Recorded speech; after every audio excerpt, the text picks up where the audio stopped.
poi parla lei. Yes. Poi Busetto presenta un momento la cosa, e noi andiamo giù e loro Certo. vanno avanti con i lavori.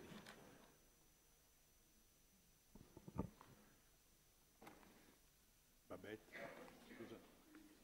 Mi daresti?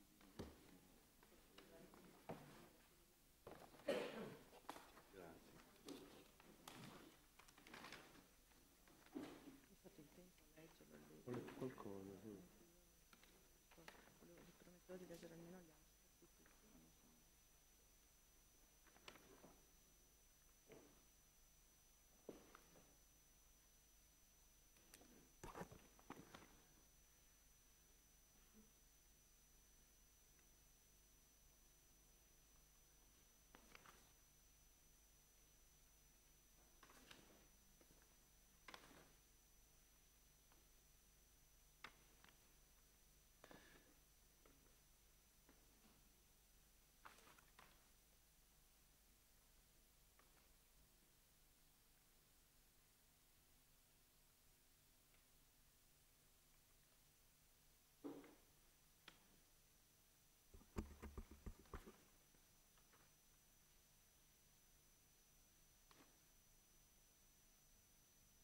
Buongiorno, allora diamo avvio ai lavori di questa mattinata, ringraziando tutti per la partecipazione, una mattinata che è dedicata, come sapete, alla rivisitazione della figura di Giuseppe Mazzariol, che qui è stato di casa, qui nella casa dei Querini e della Fondazione Querini Stampalia. Beppe Mazzariol ha preso stanza e ha lavorato, diventando molto giovane anche e presto direttore della fondazione, ruolo che poi ha svolto per un ventennio.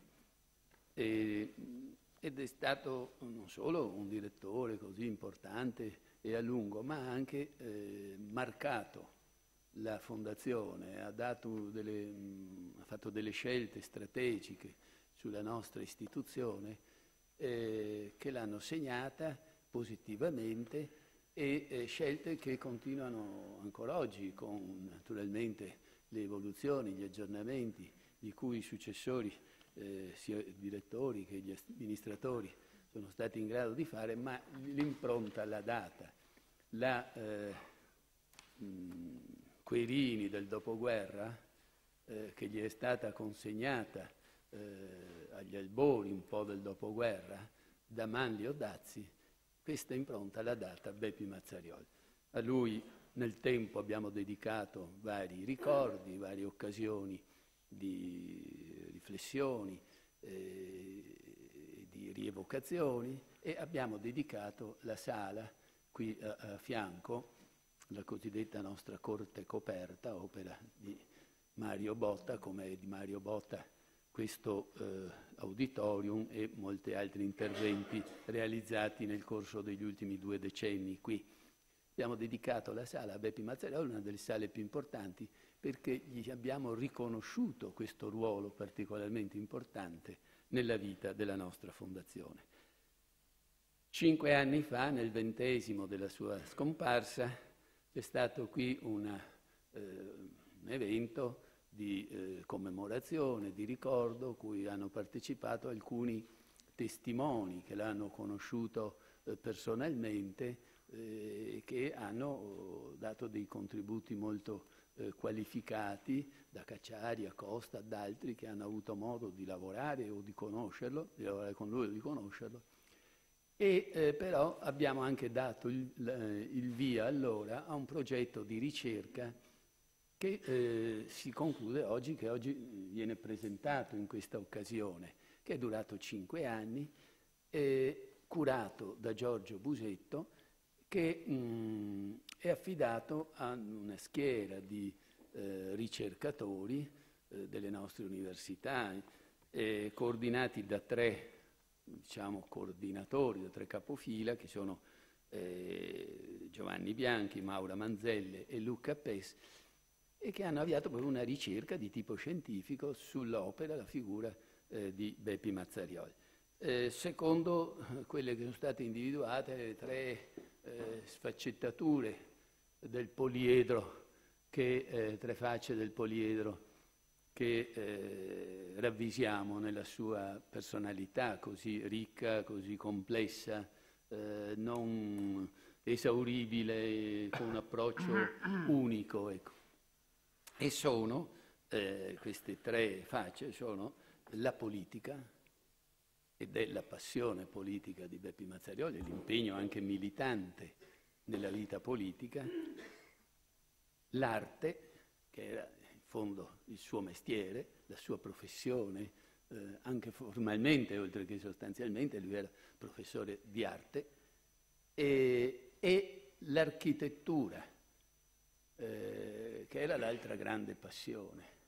E l'architettura e a Venezia in particolare, non soltanto per questa, ma certamente, e quindi le sue idee sulla forma della città, sul suo sviluppo, sui suoi problemi e così via. Questi tre, la politica, l'arte e l'architettura e Venezia.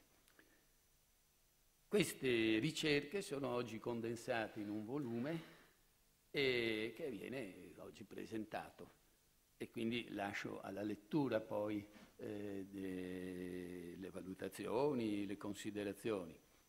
Io ho solo da introdurre questo incontro con una serie di riconoscimenti e di ringraziamenti al professor Zucconi, Guido Zucconi, che come presidente dell'Ateneo Veneto si è associato alla Querini, ci siamo andati di conserva in queste 2 giornate, quella di ieri all'Ateneo, di cui molti di voi erano anche presenti, dedicata alla Venezia, diciamo, dell'architettura contemporanea, con tutti i problemi, le controversie, le rivisitazioni critiche. È stata un'occasione veramente stimolante, importante, dedicata però a Beppe Mazzarioli, che dell'architettura contemporanea a Venezia è stato uno dei profeti, dei protagonisti, degli stimolatori, degli appassionati cultori. E quindi l'Ateneo ha scelto questo specifico momento, e la Querini oggi, sempre nel 25esimo della morte di Beppe Mazzarioli, lo ricorda con la presentazione di questo volume, che è conclusione di un lavoro, ma che è anche base di ricerche future, non è una conclusione conclusiva e finale, ma vuole essere un filone di ricerca che resta. Questo libro per la Querini è un dono alla città. Mazzarioli si è speso per questa città, si è speso per la Querini è Venezia, perché è un'istituzione intimamente legata a Venezia, alla città, per le frequentazioni, per la sua vita culturale, scientifica, di tanti decenni. Andiamo verso i 150 anni di vita della Fondazione, e quindi destiniamo alla città questa memoria criticamente studiata, valutata, di uno dei protagonisti di questa città. Ringrazio il professor Gugliesi, rettore della Università di Venezia, che ci ha onorato della sua vita con l'università, sia Ca' Foscari che lo IUAV. Noi abbiamo secolari ormai, lo IUAV non è proprio secolare ma quasi, rapporti. Noi siamo la casa degli studenti veneziani e fuori sede, siamo un punto d'appoggio per molti docenti e collaboriamo con l'università in molte forme di iniziative culturali, anche espositive. Abbiamo al 3° piano oggi una mostra di un grande artista russo che è realizzata in collaborazione con l'istituto, non so come si chiama, ma l'Istituto di Slavistica e di Ca' Foscari, e ne seguiranno altre di queste iniziative, ma questa è l'ultima delle tante iniziative che noi viviamo all'università, perché noi ci sentiamo un po' complemento dell'università, aiuto e sostegno in questa città che sta diventando sempre più, a parte il turismo, come aveva anche profetizzato Beppe Mazzarioli, città degli studi. E lo ringrazio quindi per la sua presenza e il suo debutto qui alla Querini e speriamo di vederlo spesso.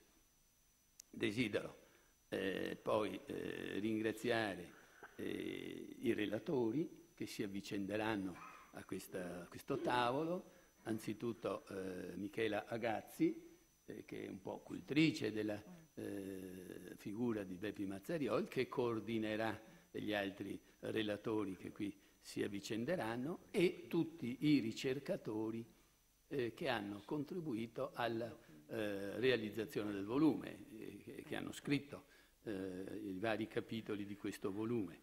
Ringrazio anche la Querini, i collaboratori della Querini che hanno lavorato per questo, la dottoressa Celegon, la dottoressa Colli, la dottoressa Trevisan, che hanno messo molto impegno per tutti gli aspetti anche redazionali e di sistemazione del volume, e soprattutto ringrazio Giorgio Busetto, che di questo testo è stato ideatore e l'artefice, il coordinatore. E adesso, finiti questi primi interventi di saluto, lui ci dirà due parole introduttive della mattinata, ma con la consueta sapienza e direi diligenza ci ha dato un prodotto di grande qualità, esemplare, io credo, non solo nella fattispecie per l'oggetto Bepi Mazzariol, ma per la città, perché la città dovrebbe maggiormente impegnarsi nel conoscere e far conoscere i protagonisti positivi della propria vicenda storica, perché se no se ne perde la memoria effimera. Ecco, invece vanno consegnati alle generazioni future che hanno un po' bisogno di sapere come si è arrivati. E a Giorgio Busetto, che di Bepi Mazzariol è stato non solo il successore per 20 anni come direttore di questa fondazione, ma anche discepolo, figlio spirituale, cioè molto legato, a Giorgio io pongo proprio il ringraziamento della fondazione e credo della città che riceve questo dono. E Mazzariol ha fatto la Querini, dicevo, che conosciamo, la Querini moderna. Poi si è continuato, dopo l'intervento di Scarpa abbiamo avuto quello di Mario Botta, cui si vedono le testimonianze qui, ma la linea era quella. E quindi nel marcare questa svolta che Mazzariol ha dato, noi marchiamo anche la figura di un protagonista della Venezia del secondo Novecento. Ecco, lui è stato centrale in questi decenni del dopoguerra, in cui non solo lui, ma c'è stato un dibattito sulla cultura, sulla città, sull'architettura e anche sulla politica assolutamente vivo, anni ruggenti in un certo senso, vivacissimi, anche marcati da molta polemica, da molta vis polemica, ma autentici. E lui è stato una delle voci significative in questo dibattito, imprescindibile, il suo orientamento, il suo parere in mezzo al coro delle voci qualificate che arricchivano la città e che si facevano interpreti e pensosi dei destini della città. Oggi questo da almeno una ventina d'anni è tramontato, direi con la morte di Bepi, insomma, si data un po' lì il tramonto di una sensibilità diffusa e intelligente verso la città. È subentrato l'andazzo, questa è la verità, più che, non che prima poi le cose si realizzassero, anzi Mazzariol lui stesso si autocriticava per la sua utopia nelle proposte che faceva, però c'era questa tensione viva che oggi sembra sfarinata, francamente, non si sa più non solo chi comanda, ma neanche che cosa si vuole. Ecco, c'è un certo smarrimento in questa città. È anche per questo che con questo volume vogliamo far conoscere una temperie in cui invece la città rispondeva a se stessa, alle proprie domande, come poteva, ma senza dileguarsi, ecco, senza scomparire. Questo è un po' il senso della giornata di stamattina. Ringrazio nuovamente tutti, anche quelli che non ho ricordato, che sicuramente ho avuto qualche lacuna, ma vi ringrazio perché noi crediamo molto in questa cosa. L'ultimo ringraziamento è un pensiero affettuoso a Emma Stojkovic Mazzariol e un ringraziamento in particolare a Martina Mazzariol, che ha voluto anche lei con noi questa iniziativa del libro della giornata e ci ha molto aiutato anche concretamente nel poterla realizzare. Adesso io lascerei la parola al professor Giussoni.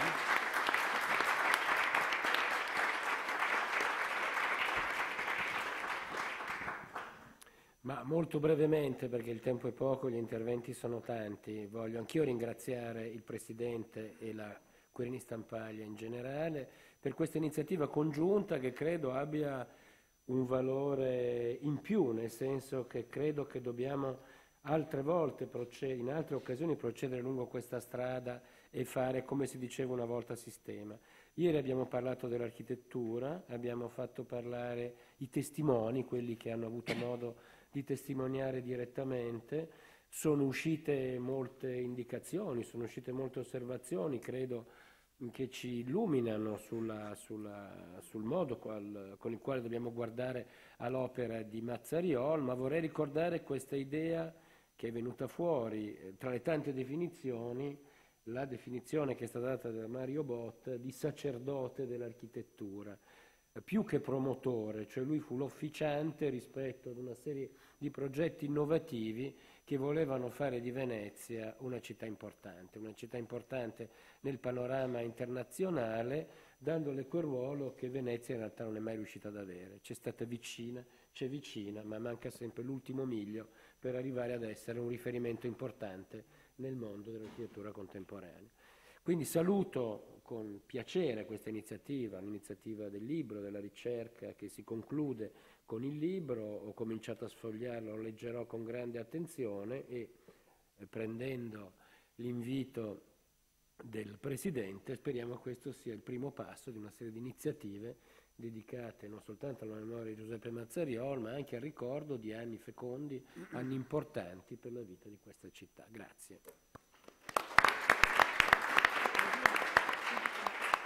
Anzi, io mi devo scusare. Professor Bugliesi. Sì, grazie Presidente, io sono molto onorato di poter essere qui. Volevo dare due indicazioni, due considerazioni legandomi al ruolo che Mazzariol ha avuto da docente della nostra università, oltre che nei vari ruoli che ha coperto negli anni, al progetto di città che immodestamente penso durante il rettorato che si è appena avviato, in parte di poter riprendere. È stato più volte già ripreso questo concetto che tutto sommato si può riassumere che alla città manca un progetto di sviluppo, no, definito. Io non sono un veneziano, ma forse proprio per quello trovo stupefacente questa incapacità in qualche modo della città di prendere un verso e di svilupparsi secondo le potenzialità che ha e di conseguenza penso, in quanto nel nuovo ruolo che ho sempre pensato prima e ricoprendo adesso questo ruolo, penso che l'università debba entrare in modo più deciso in questa fase, in questo progetto incompiuto per l'appunto cercare di dargli compiutezza. In buona sostanza l'Università a Venezia ha sempre accompagnato lo sviluppo, lo ha indirizzato, lo ha un po' seguito, insomma, è sempre proceduta passo passo, sin da quando Ca' Foscari è stata fondata con l'idea, no, di dare al commercio una gamba culturale scientifica, legandogli la componente delle lingue e via nel tempo seguire la presenza della Biennale con una componente artistica che tra l'altro Mazzariola ha interpretato in prima persona, e con quello lo sviluppo della parte umanistica, che è nata 50 anni fa, e Mazzariola è stato un elemento trainante di quello sviluppo. A quello poi è seguito, si è accompagnato anche la parte scientifica, che in quel caso si legava all'insediamento a Porto Marghera con tutta la parte del petrolchimico.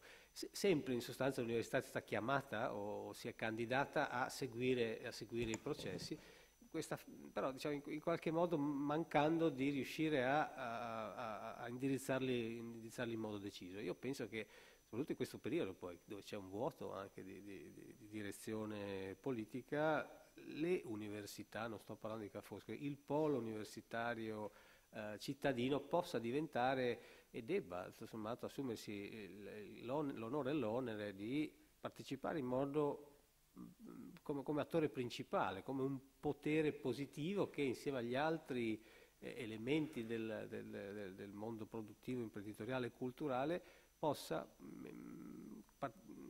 contribuire allo sviluppo e finalmente a dare una direzione. In questo diciamo, io penso che il rettorato che io ho avviato si impegnerà, cioè è un mio impegno preciso a farlo, e conto di avere la partecipazione convinta dell'Ateneo e la capacità insieme all'Ateneo con cui conviviamo in città, ma non solo, io e le altre componenti, incluse le associazioni e gli enti culturali della città, di riuscire a fare un sistema per l'appunto attraverso il quale dare questo sviluppo.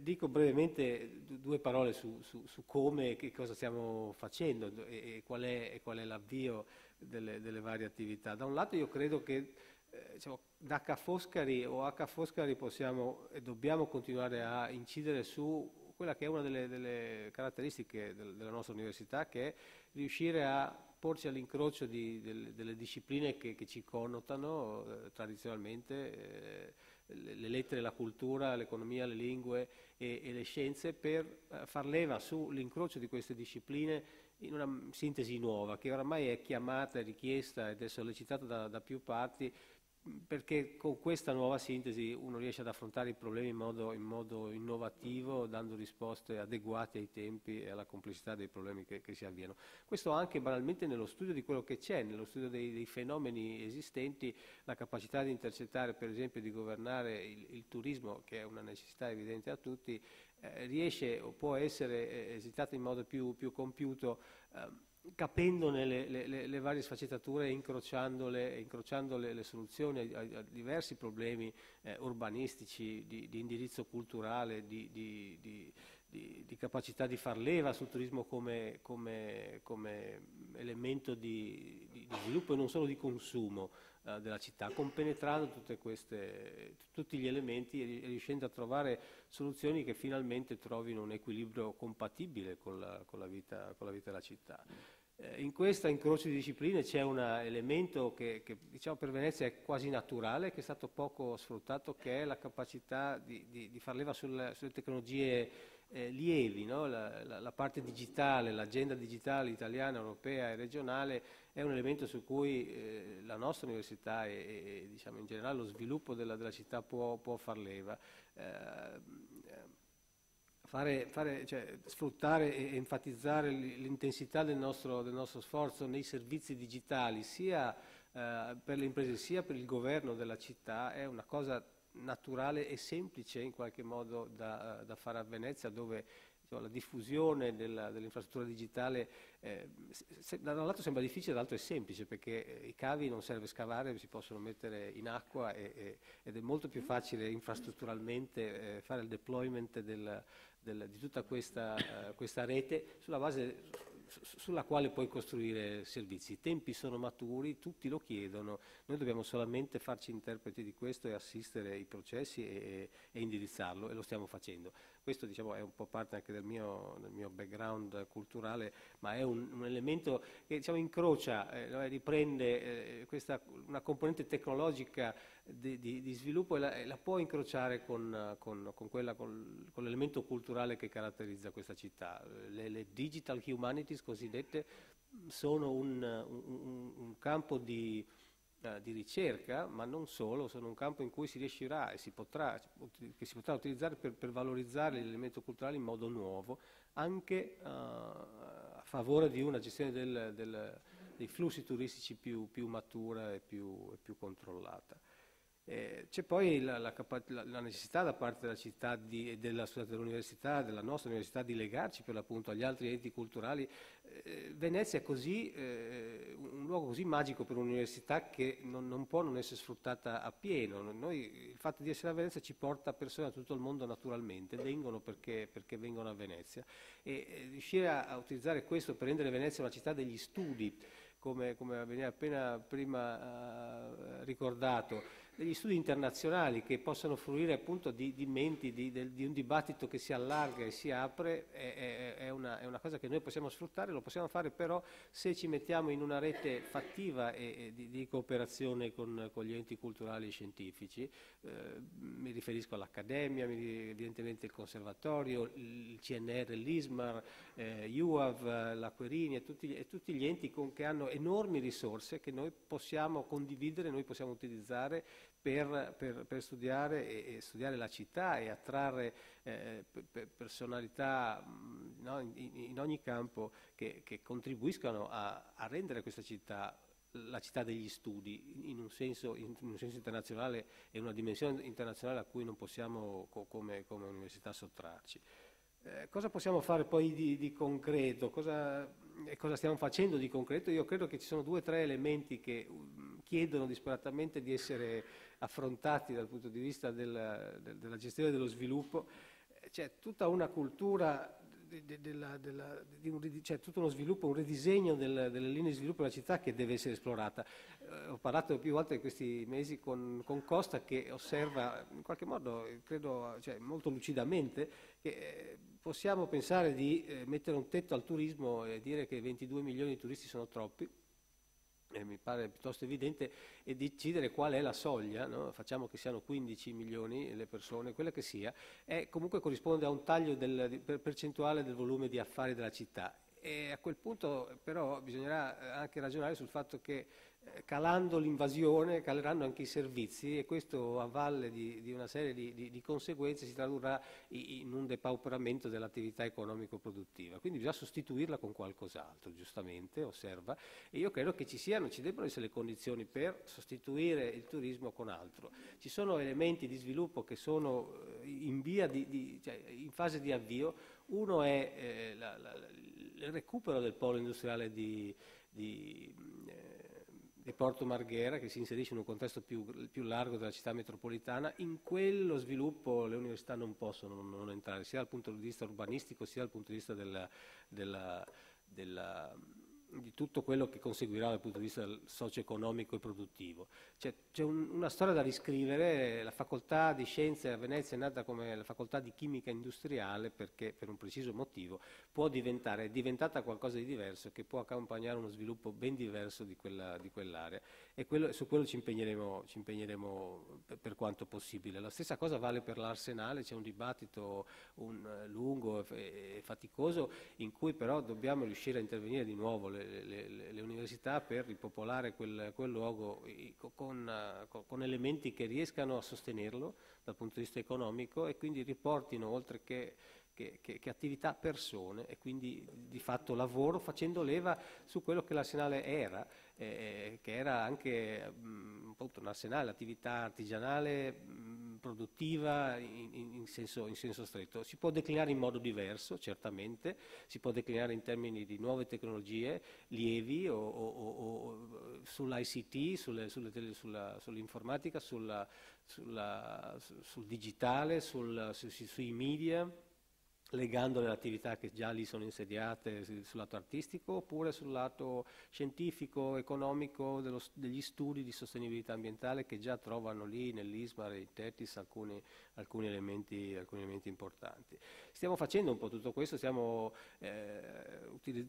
entrando anche negli incubatori alla Giudecca, all'Herion, con il nostro MAC Lab, il Management delle Arti e della Cultura, per fare della cultura e delle arti, intese come industria del vetro, del tessile, di tante cose dove la creatività è un elemento caratterizzante della nostra cultura, del Made in Italy, per riuscire a dargli delle nuove leve, delle nuove forme di sviluppo, iniettando capacità manageriale, mettendo la creatività a servizio dell'impresa. E poi, se Venezia deve essere la città degli studi, dovremmo riuscire a ripopolarla anche degli studenti. La Querini, si diceva, è un luogo dove gli studenti passano le giornate, gli studenti fuori sede. Quello che dobbiamo cercare di fare, stiamo facendo con un investimento molto importante, è restituire agli studenti dei luoghi dove stare, dove risiedere. Il Presidente del Rettorato ha avviato una serie di iniziative su questo fronte e il mio Rettorato le continuerà a investire. Stiamo facendo investimenti importanti. San Giobbe è un progetto che è in fase di completamento nella sua prima fase, con l'insediamento di tutte le attività accademiche, a cui seguirà dal 2015 in poi la costruzione del campus della residenza studentesca, dopo l'accordo di partenariato con il Comune con l'attività partecipata. È un progetto stupendo, l'ho visto disegnato, che darà a quell'area tutta una valenza che al momento non ha. La stessa cosa vale per Santa Marta. Faremo una residenza a Santa Marta e insieme a UAV e all'autorità portuale insedieremo lì anche attività a servizio degli studenti, nel senso della residenzialità, quindi contribuendo a rivitalizzare. Questo io credo ci riuscirà a portare finalmente anche una componente significativa di studenti dall'estero, e riusciremo a formare qui, a far vivere in città le persone che poi sperabilmente con la formazione che gli danno riusciranno a spendere quello che noi gli trasmettiamo in città per contribuire allo sviluppo di questa città. Anche a Mestre, devo dire, stiamo facendo la nostra parte. L'insediamento della facoltà delle discipline di area scientifica sta già muovendo una serie di interessi che sono importanti, perché quell'area può essere davvero un elemento, insieme al Vega, alla parte di Vega, Porto Marghera e di Forte Marghera, un punto di nuovo sviluppo per questa città, incentrato su tecnologie, su piattaforme tecnologiche più pesanti che a Venezia non riuscirebbero che con Venezia, il centro storico, non riuscirebbero a convivere bene, ma che lì possono trovare uno sviluppo florido e finalmente compiuto. Sono stati fatti tanti passi diciamo iniziali, non si è mai compiuto. Veneto, Nanotech, Civen, la parte di materiali si è avviata, ma è ancora alla ricerca di una sua direzione compiuta, e speriamo di poterla avviare in modo definito. Concludo con quello che dicevo a un certo punto, riprendo un po' lo spirito che ha animato Mazzarola e il suo progetto di università. Vedo qua il rettore Castellani, con cui Mazzarola è stato in competizione ad un certo punto per il rettorato, e leggendo i suoi scritti si trapela il suo interesse da tutto quello che ha fatto per la città. Io penso che appunto l'università possa e debba costituire un elemento centrale di sviluppo, un elemento di leadership culturale ed anche di fatto politico in senso neutro, politico nel senso di una progettualità positiva, con la messa a disposizione di tutti i progetti che poi i decisori politici dovranno necessariamente accompagnare. Grazie.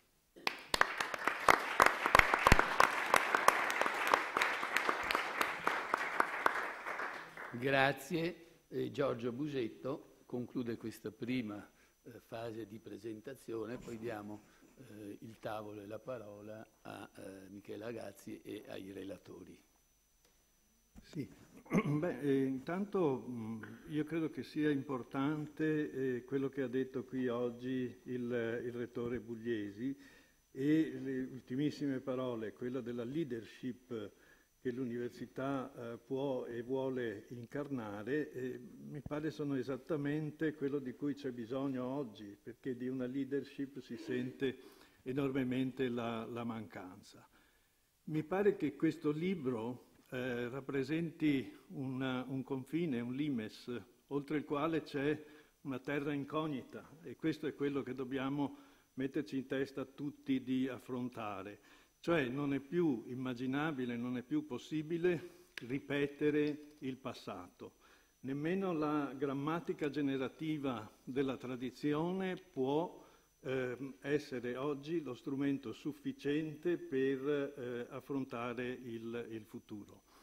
Ragionare nei termini delle prospettive economiche della città, io credo che il porto e l'università oggi probabilmente sono i due soggetti più forti e più attrezzati da questo punto di vista, corrisponde appunto a rispondere a quelle necessità che aveva evidenziato Mazariol, cioè limitarsi a segmentare il problema nella sua complessità e affrontare singoli segmenti non dà risposte. E se non c'è civitas non c'è speranza per l'URBS. Quando noi vediamo rappresentata l'architettura, per esempio con le fotografie, con gli schemi progettuali e così via, se non c'è presente la figura umana, si perde il senso dell'architettura. Cioè se voi fate un confronto tra una fotografia di un edificio con le persone presenti e senza le persone presenti, voi registrate questa interessantissima differenza. Bene, io ho pensato che fosse necessario concludere con le testimonianze e affidarsi a chi Mazariol non lo aveva conosciuto, tanto per fare il libro quanto per presentare il libro. E ho pensato che fosse importante, per quanto possibile, utilizzare l'apporto scientifico di nuove generazioni, utilizzare l'apporto di intellettuali che fossero disponibili a farsi provocare da questa figura e da questa pubblicazione. Io non so per dare quale immaginabile risposta, ma Mazariol lavorava così, chiamava dei giovani e chiamava degli intellettuali, creava dei laboratori all'interno dei quali avvenivano delle alchimie di pensiero e nascevano quindi delle evidenze progettuali che poi qualcuno avrebbe dovuto raccogliere in altra sede, cosa che invece non è avvenuta. Questa è la ragione per cui lui definisce utopistici i suoi progetti, no? La sua strutturale incapacità di concludere anche i progetti avviati. Carlo Scarpa alla Querini ha avuto un secondo progetto che riqualificava in maniera straordinaria tutta la parte sul retro, l'edificio acquistato da Bordiga all'inizio degli anni 30, già con l'idea di integrarlo nel lavoro della biblioteca. È un progetto che è stato, credo, nemmeno bocciato, credo che semplicemente non sia mai stato approvato, secondo quello che è un consolidato strumento reiettivo della burocrazia, no? Basta lasciarle lì le carte e poiché esiste questo trapasso continuo tra uomini e carte e uomini, se si interrompe il processo e le carte restano carte senza diventare uomini, le cose semplicemente non si fanno, si bloccano, si fermano. Poi naturalmente c'è la vita che trova spazi interstiziali per collocarsi comunque, sono le cosiddette regole del mercato, no? Per cui quanto più la regolazione è stretta, col silenzio o con la norma, e tanto più poi c'è la risposta che va al di là della norma, no? Al di là dell'autorizzazione, al di là del consenso formale. Questo è quindi quella frittata che è stata fatta di questa città, come esattamente aveva previsto Mazariol fin dal 63, dalla pubblicazione della pianta del De Barbari, con un discorso che viene da lontano, che viene dallo IUAV di Samonà e che passa attraverso Venezia Viva, la grande mostra di Palazzo Grassi del 54, cioè c'è tutta una cultura lì che poi sedimenta nell'intervento di Mazariol sulla pianta del De Barbari, che diventa, come è stato osservato anche ieri, lo strumento con cui lui si presentava a Cannes, con cui lui si presentava alle Corbusier, perché qualsiasi grande architetto, pur di fare un intervento a Venezia, è disposto a lavorare anche gratuitamente, se è veramente un grande architetto. Tale è la provocazione che viene dalla struttura urbanistica e architettonica della città storica. Però tutto quanto questo non ha spazio, non ha vita, non ha senso se non c'è poi una dimensione della civitas che non può essere quella degli elettori, che sono quelli che stanno qui, deve essere quella di chi lavora qui, di chi opera qui, mentre l'esistenza del comune, che rispondeva alle esigenze dell'anno 1000 ma non può rispondere a quelle del nostro tempo, è fatta tale per cui nell'interpretazione democratica si vota dove si dorme, non si vota dove si vive. No? E che i risultati sono questi che noi vediamo, no? Sono lo spazio immenso che prendono le corporazioni, che prendono i singoli soggetti che sono portatori di un interesse limitato. Gli interessi limitati sono fondamentali, ma vanno compensati fra loro e introdotti in un progetto sistemico, altrimenti cade la sostenibilità, una parola che Mazariol non ha mai usato e che è diventata fondamentale nel nostro tempo, nella riconcezione delle città, che sempre di più sono dei fatti spaccati tra centro e periferia. Qui addirittura si parla di esodo quando si va a dormire fuori del centro storico, no? Diventa un fatto biblico per chi è di Venezia. Quando è evidentemente normale la riconfigurazione delle funzioni di un centro e quindi l'assunzione di una diversa regolazione della vita di un centro. Quando è normale spostarsi da un posto all'altro, non solo durante la giornata, non solo durante la settimana, ma anche durante la vita. Quindi voglio dire che applicare i concetti, l'idea del mondo che era propria del Medioevo e che si è trascinata nel tempo al domani è un qualche cosa di suicida.